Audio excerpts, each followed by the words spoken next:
Thank you, thank you, thank you. I can't see this. It's too dark. Turn up the brightness. There we go. Okay. What's going on, y'all? There we go. Now I can see. Now I can see. He.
Just messing around, y'all. Trying to develop a style. You know, a lot of times people are like, oh, can you play so and so and such and such? It doesn't matter. I spent years learning everybody else's stuff. You'll never develop your own style if you keep playing everybody else's stuff. No. There's a place for that in terms of just playing. Yeah.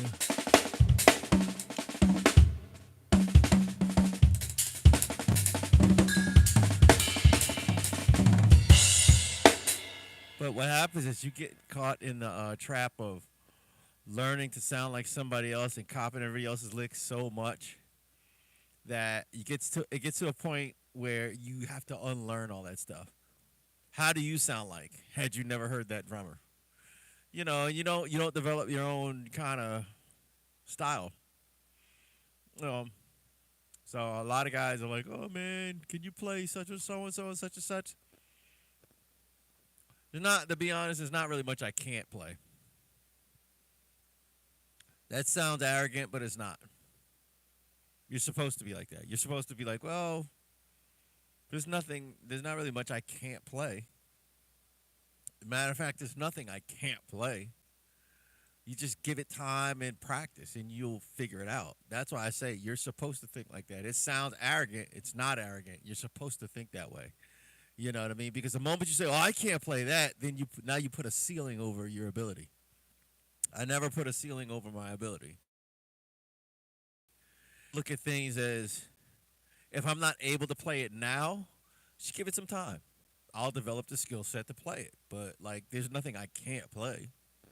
Like, um because the person who who created example A of this if you could play this, you're good. That never ends. It's if you could play like Joey Jordison, then you're really good. There's other guys who play better than Joey Jordison. R.I.P. Joey Jordison, but there's guys that have been playing better than him before Jordison was around. You know, um, and then it's kind of like once you get to the ability to play like that, now what? You think you're the best in the world? You're the best of the people that you've heard of. There are people out here who you'll never hear of. And they're incredible drummers. They don't want to be famous. They play just for the love of playing drums. I know a lot of guys like that. Who I know guitarists like that who they don't want to be famous. I know a guitarist right now. He can play as good as Tosin Abasi. He's in law enforcement, and he can sing. You know what I mean? But his thing is he's married. He's got 2 kids, and he's in law enforcement. Man. He has a career in law enforcement. Like he's like, yo, like and it's not like becoming this world famous musician isn't his passion. He loves playing guitar and he just likes to take care of his family. But his hobby is playing guitar and he just wants to get better. Um, and that's no exaggeration. The dude is a beast on guitar. That's no. I know a couple dudes that are beasts on guitar. Um, um, you know what I mean? But it's about it's about like I think what happens is just like when people say, "Oh, can you play A, B, and C?" I always ask them, "Is that your litmus test for being? Oh, he's good. He can play this." That's nothing. Like some people say, "Oh, can you play the Picaro Shuffle?" I'm like, so if I play it, does that mean that I'm a good drummer?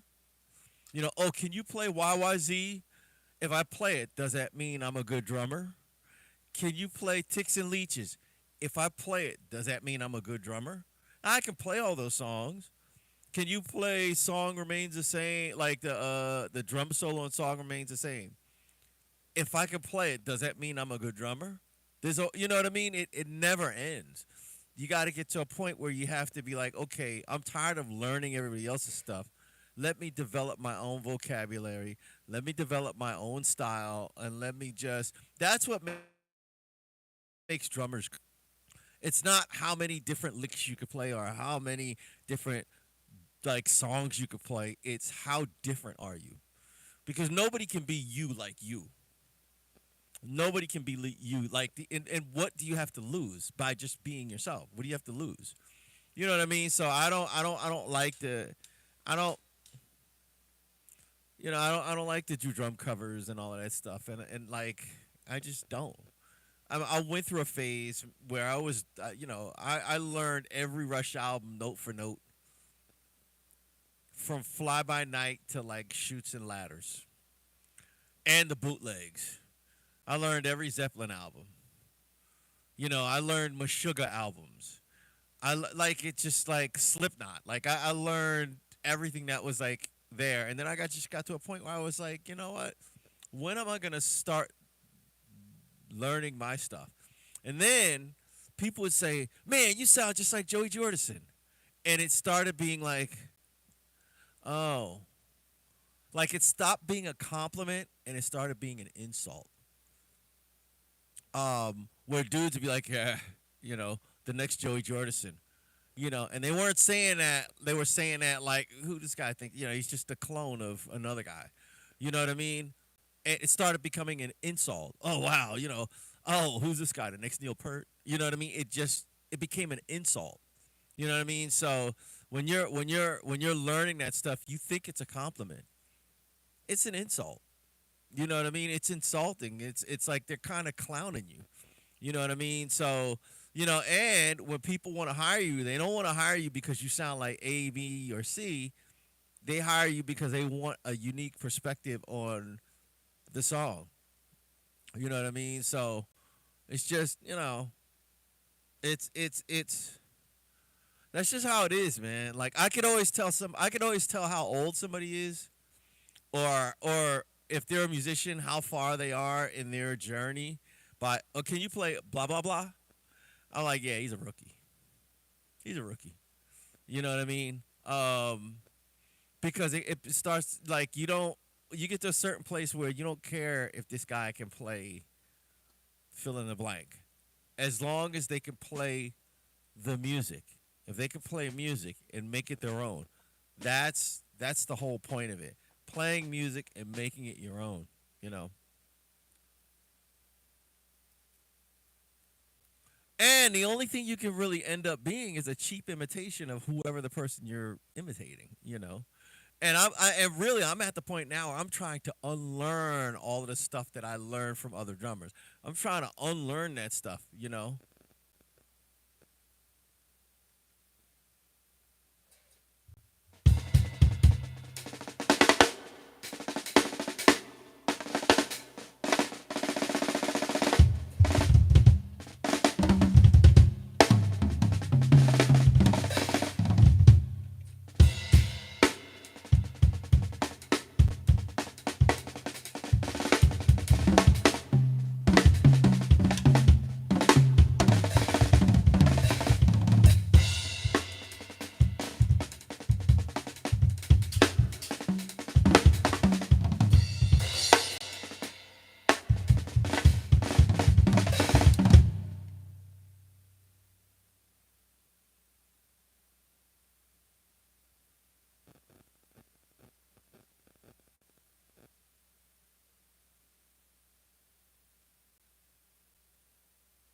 Barter, what up, man?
Thank you, man.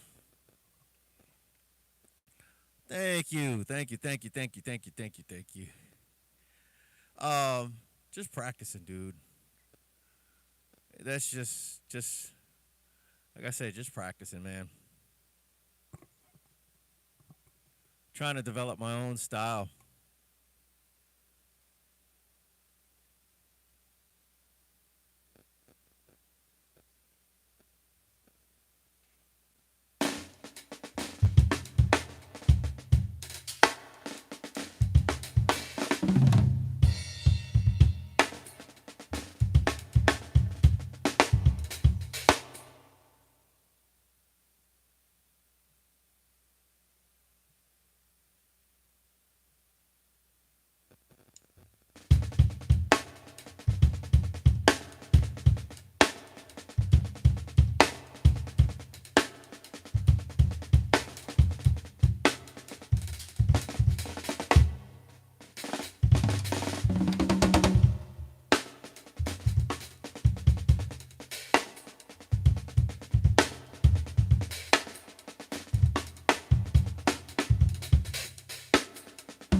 Bro, I feel you, man. I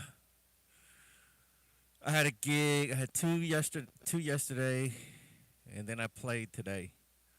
I had to take a nap. I was so burnt out. I had to take a nap.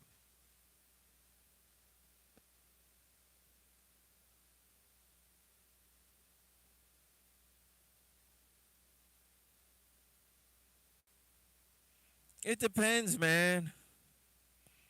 Um, it depends on what you ask for. Um, like I've gotten minimum 300, man. $300 minimum. You know, and this wasn't even a three piece. It was like a big.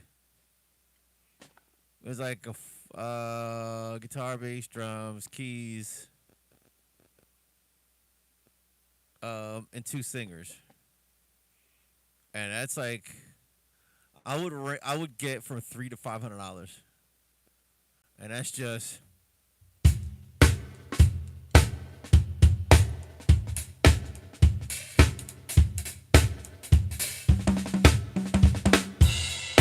you know. But then I've gotten the same price for drums, bass, and keys, $300.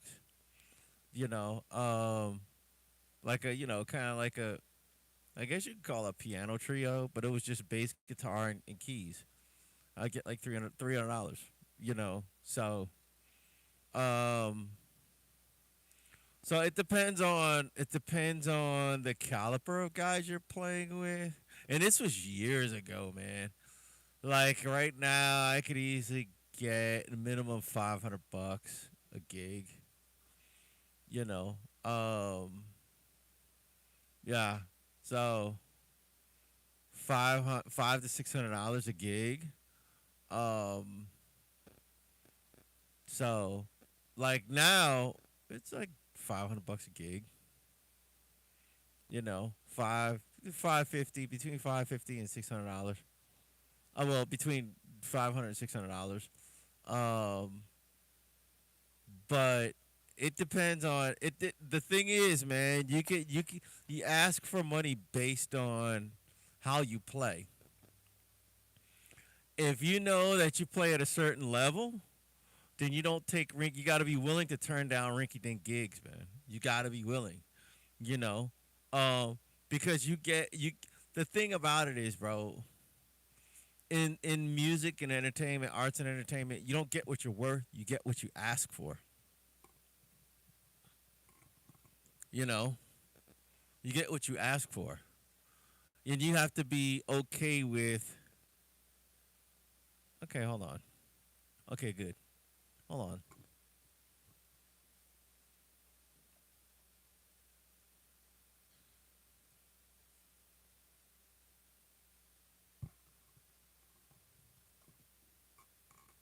There we go.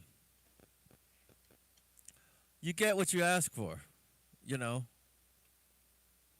um, you don't get what you're worth, man.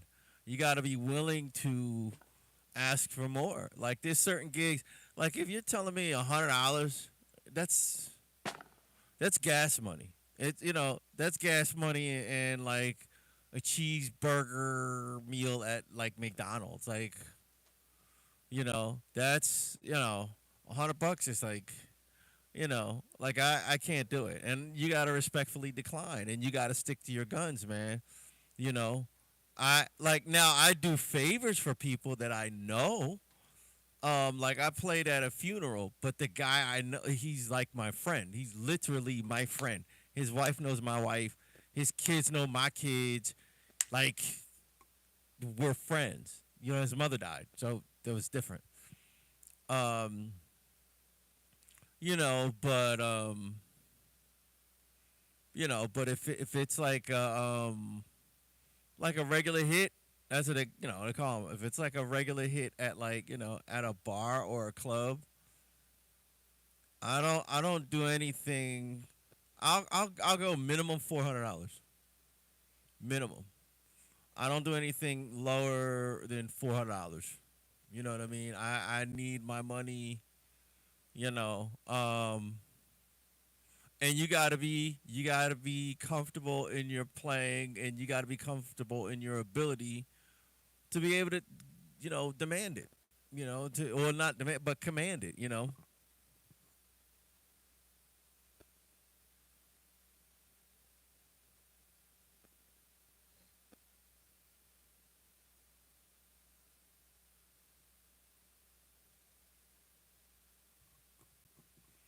yeah, so yeah, so it's so yeah, you gotta the most I've gotten is like $3,500. Yeah, like $3,500, $3,500 a gig. um But it's you gotta you gotta be comfortable with your abilities. If it like I said, local hits, man, the minimum 400. Local hits, I don't even get 400. I don't. I get I rate I get between 5 and 6. Sometimes 5, sometimes 550, sometimes 6. That's local stuff. That's local venues and stuff like that. But like if like I'm on like a mini tour, $3,000, $3,500, you know, per show, you know. But that's like 6 to 7,000 seat venue and what have you. So but you gotta. But I'll also say this: if there's certain gigs where it's like there's a girl right now. We're kind of working things out. This girl named Alex. She has an album called Alex in Wonderland. It's out on all streaming platforms and what have you. But she's an exception. Now with her, I don't I do stuff for free. I do production for free. I do gigs for free. Um, like all the mixing and stuff, I do that for free because I believe in her as an artist. I'm not gonna charge, and she's just starting out. I'm not gonna charge her 5 arms and 30 legs for but whatever she wants, whatever she needs to get the project off the ground, then I'll do it. And I've done that. I've done that with another guy, Kari Green. I did drums on his album, where I don't charge him, but I get writing credit. Another guy, Chad Garber, he's a guitarist. I don't. We do swaps. If I need guitar work, he comes in, does guitar work. If he needs drum work, like usually I do drums. Usually he'll have a skeleton of a song. I'll reformat it. I'll arrange it. I'll lay the drums. I'll take the guitars. Gives me all the tracks. I'll take the guitars and kind of format it. Production to it. I'll add strings, or whatever. I'll add percussion. Then I'll record my drums. Then I'll play the bass on it. I might play a extra guitar. But with that, I don't charge him anything, but I get songwriting credits. So it depends on how you kind of you gotta kind of negotiate what you think, what you bring to the table, and it has to be like there's nothing wrong with doing swaps. But in terms of like gigs, if he and I were to do a gig, I wouldn't charge him. I know he would. I know he would negotiate the money and he would split accordingly. But I'm not. He knows, like. But again, his oldest daughter, is best friends with my oldest daughter. I know him. I know his wife. He knows my wife. Our kids know each other. Like, you know, so it depends. You know what I mean? It really depends. I'm not asking for money from everyone. You got to kind of be able to kind of negotiate, the terms of, the working relationship you're gonna have with the person. But if it's a gig, somebody randomly calls me up, the first thing I'm asking is, yo, what's it paying? I'm asking what's it paying and what songs do I need to learn? Send over the songs. What's it paying and send over the songs. That's it. What's it paying? Send over the songs and what's the dress attire at the gig? You know what I mean? Like, because a lot of bands are like, oh, well, dress, relatively dressy. If it's like a jazz club or something, or if it's a rock gig, it's like, oh, I don't. They don't even have to tell me, unless it like they have some kind of weird like theme where everybody wants to dress like cowboys or something. But if it's like a rock gig, I just wear whatever, man. I'll wear what I got on. I don't care. Literally, like I dress like I just literally just walk out the house, like what I mean. So that's the good thing about doing rock gigs. There's no, we'll dress, dress shoes and dressy casual, and then you got to scuff up your shoes and all that stuff. So, but You know, I yeah, man. I really oh, excuse me. I just it depends. It depends on how you negotiate, but the key thing is you don't get what you are worth. You get what you ask for, you know.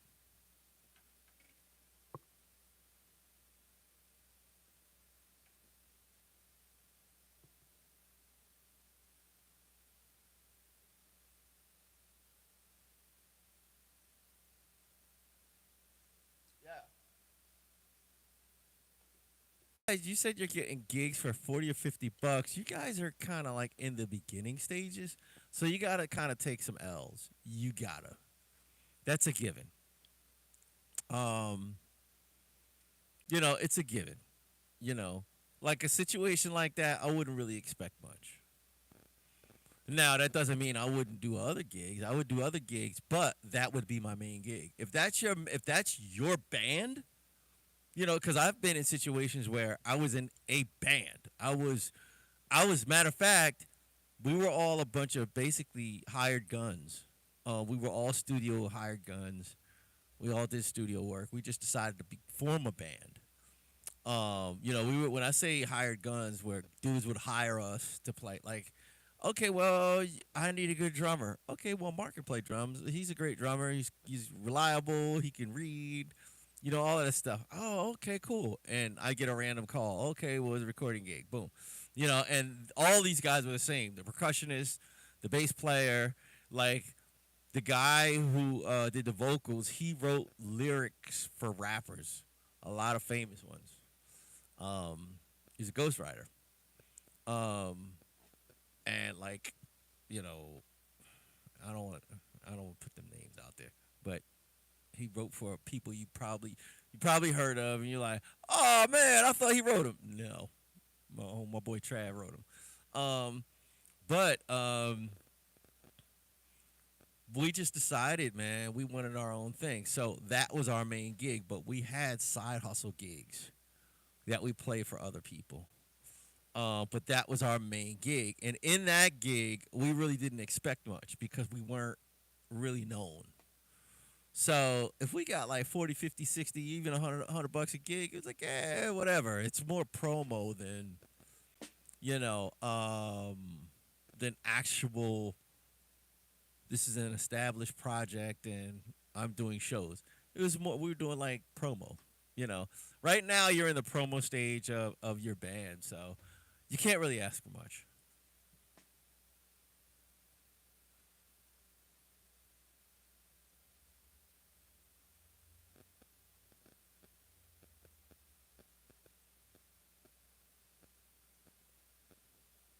Yeah, man.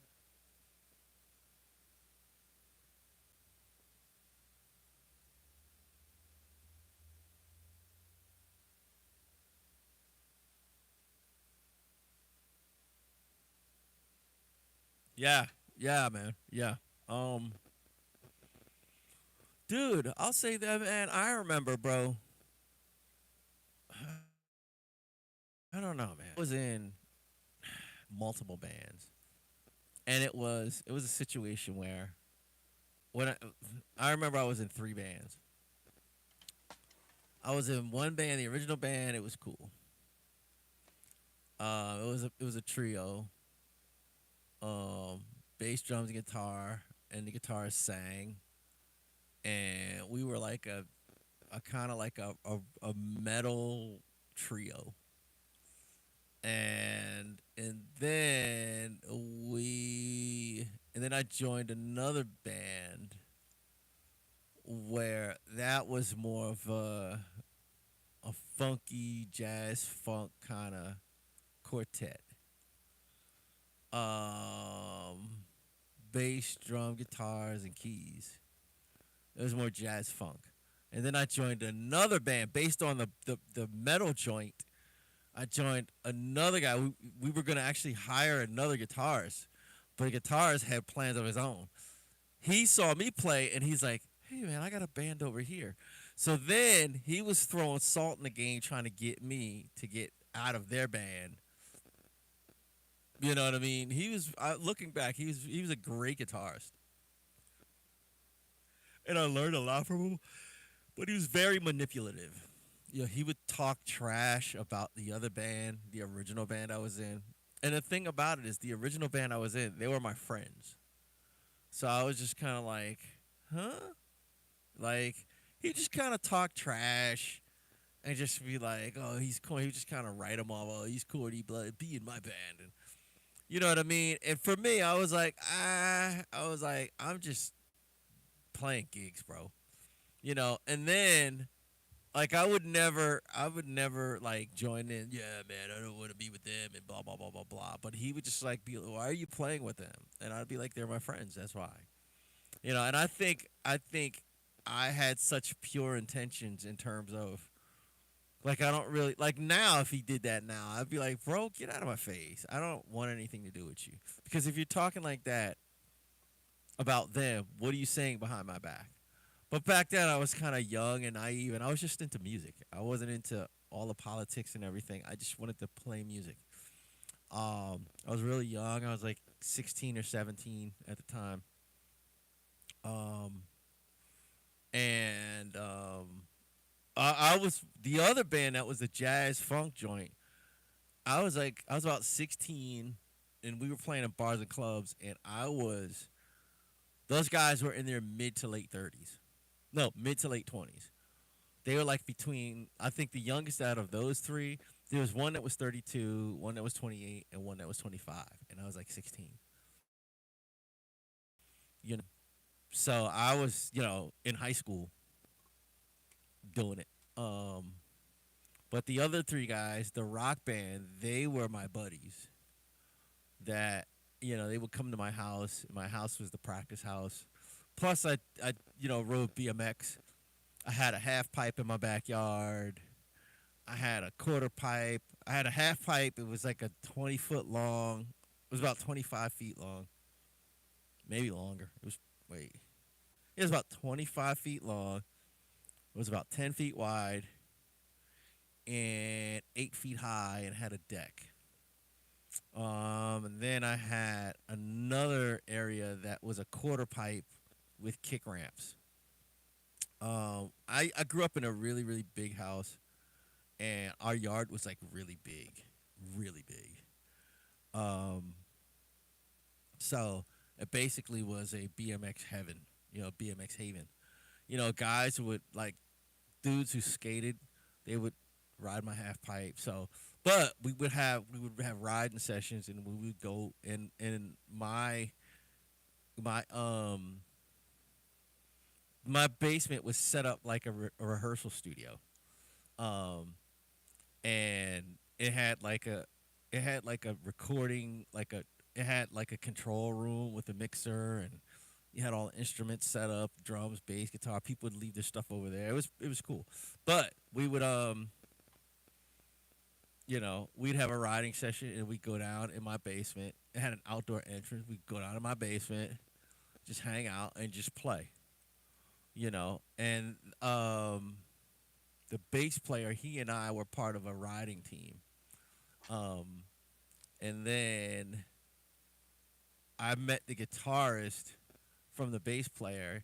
He knew I can't I thought he might have known him from school, but he moved from Alabama to Jersey, and we would just ride, man. We would ride, and we'd go to my house. We'd ride at my house, or we'd go to like some dirt trails, and we'd ride. So we were buddies. We were friends. But like I said, we were gonna get another guitarist, and they introduced me to this other guy who was a great guitarist, a really smart guy, but he's very manipulative. Looking back, he's very manipulative, and yeah, um, yeah, um.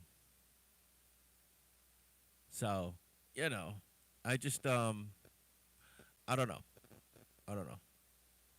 Like I said, looking back, and the other gig I actually had that gig before my buddies decided to start a band. The the joint. I was just kind of sitting in every now and then, my buddies and I started the gig, started a band, and then the jazz funk joint. They just were like, since I was kind of sitting in with them, something happened with their drummer. I have been sitting in with them for years, off and on. But then the drummer, I don't know what he did, but they kicked him out. He drank a lot. They kicked him out, and then they were like, "Hey man, we need another drummer." And since you know all the songs, why don't you become a drummer? They were like, "But you need to like, I don't know, get a magic marker, put it on your upper lip, make it look like you got a mustache, man. You got to look older." So, you know, um, I didn't do it. I mean, they just never bothered me. I was just they assumed, the people that own the bar, they assumed I was old enough, so they never bothered me. They never bothered us. So, and then later on, um, I was in the other guy.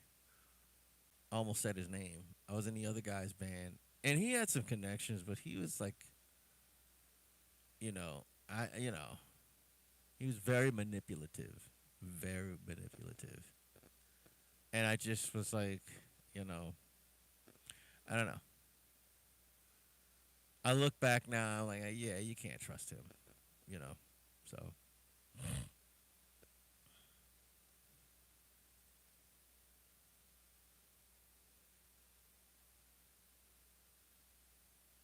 yeah, it was, dude. It was, dude. He said, yeah, yeah, yeah, yeah. It was perfect, bro. I would wake up in the morning and then ride, and then just get tired of riding and go play drums. It was like ride, play music, ride, play music, ride, play music. And then we would do that until it got dark. And then we'd just go ride, just, like I grew up on a Jersey Shore, man. So, like, I grew up like maybe a block and a half away from the beach. And it was like, we'd go down to the beach and somebody was having a keg party on the beach. And we just sit there and just hang out, build a bonfire, and everybody hang out, drink a few beers. You might go swimming at night or whatever, you know what I mean? And it's great swimming at night because the water's been warming up all day, especially in the summertime. Water warms up all day, and then at night, it's like it gets a little chilly, because you're on sand. If you're on land, it's different. If you're on sand, sand doesn't absorb heat. So it gets kind of chilly. Just hop in the water, man. And the water's all nice and warm. Or we'd ride all day, or we'd like go to the trails, hit the dirt trails, come back to my house, play some music, and then we'd go out and we'd like. That was when you get older, you're driving cars. We drive down to Seaside Heights and just hang out. So yeah, it was perfect. My house was always the hangout, bro. Always the hangout. You know what I mean?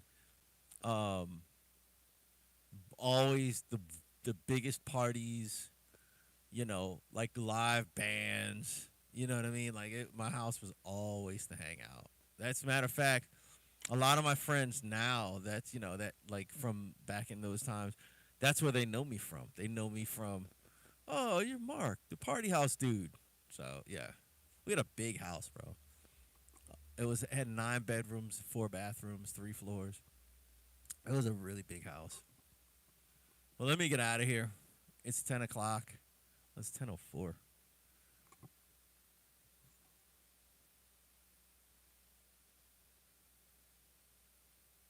Yeah. Yeah, dude was petty, bro. He was like really controlling. You know. Um.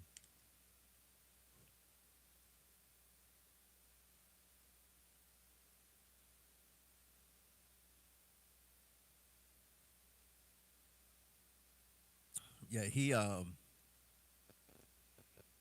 was really. I don't know, man. He was just like a really petty and controlling dude. You know. Very self-serving. Very self-serving. You know. Self-serving and petty. So. So I just kind of. I don't know. Like we're friends on Facebook, but Facebook is just like I'm never on Facebook. You know, I'm never on Facebook. Yeah, but he's I don't know. He's got his own thing going on. He's like if we if like nowadays I'd be like nah, dude. I I'm a little different now. I have more experience. I'd be like, bro, I don't trust you as far as I can throw you. Like no, I don't trust you. Not at all.